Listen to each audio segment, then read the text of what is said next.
I'm doing a video on the G-Shock Steel, trying to debate whether I'm going to keep it or not.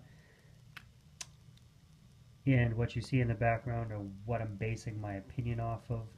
So you know where I'm coming from when I look at watches and what I've had. These are just some of the watches out of my collection that I actually like and like to wear. So this is where my opinion's coming from with the type of watches I've had. Most of them are all automatics. Most of them are actually, they're all automatics except for one. They're all analog and they're all divers. Every single watch here has some kind of form of water resistance. Most of them are over 300 meters because they're all divers. And that's just my taste in watches. From brand names, we've got Zodiac, Omega, we have Invicta, we have Seiko, and we have Deep Blue, meaning being my favorite diving watch because this out of every watch on this table is the most strongest and best. Has a helium release valve. This goes up to 6,600 feet, 2,000 meters. This is a beast in the water. This can go further than a human being. It's ridiculous. This is probably the best diving watch I ever had. It's way past professional grade. Awesome watch. One of my favorites. Like it. I think it's better made than an Omega Seamaster, which is sitting right there. I'd rather wear this watch over an Omega. Um, then you have one of my favorites is the old-timey Zodiac Seawolf. I love this watch. This is the only watch here that isn't an automatic, it's a mechanical. Same principle, you wind it. You don't have to buy a battery, but it's a windable watch. This is having some issues. I wanted to send it to somebody to try and fix it.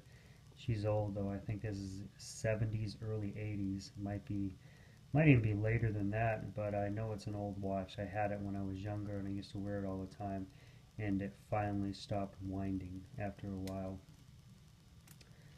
So, just a little brief history of some of the watches that I've had, and I've had lots more and have a few more. I just didn't pull them all out, but just to base what I'm looking for out of a watch, as you can see, it has to be waterproof or have some kind of water resistance.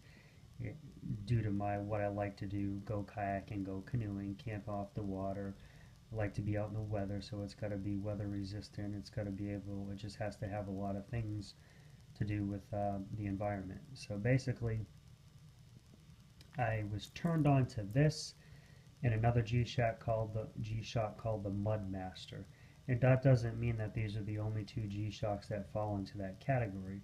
Those are the two G-Shocks that I like the way they look category to my preference. So this one really caught my eye, and all of what it does catches your eye too.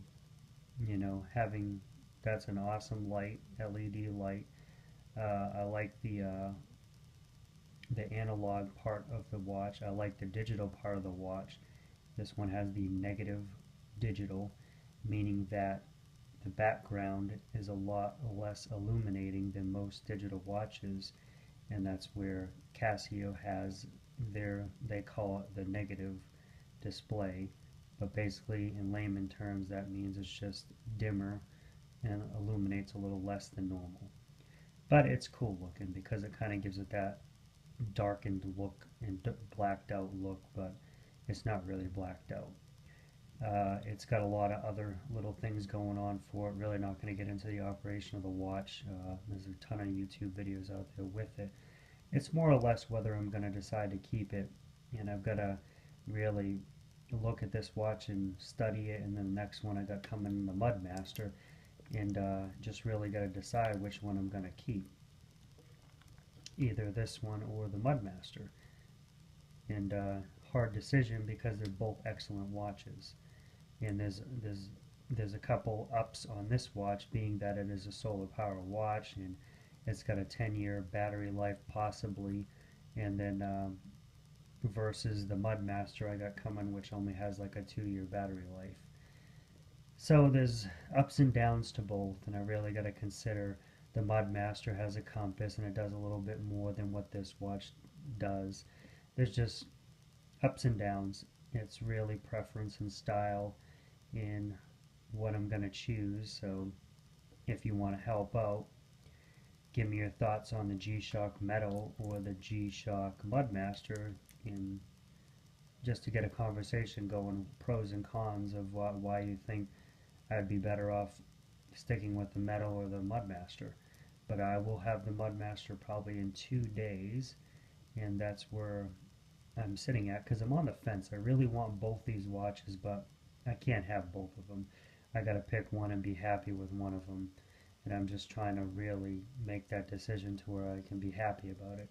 So I'm kind of torn between the Metal and the Mudmaster, and hopefully I'll be able to make that decision when I finally receive the Mudmaster, which I'm really leaning towards the Mudmaster because of the look of the watch. But after having this watch for the weekend and seeing all that it does and I really like this watch too. It's going to be a hard decision.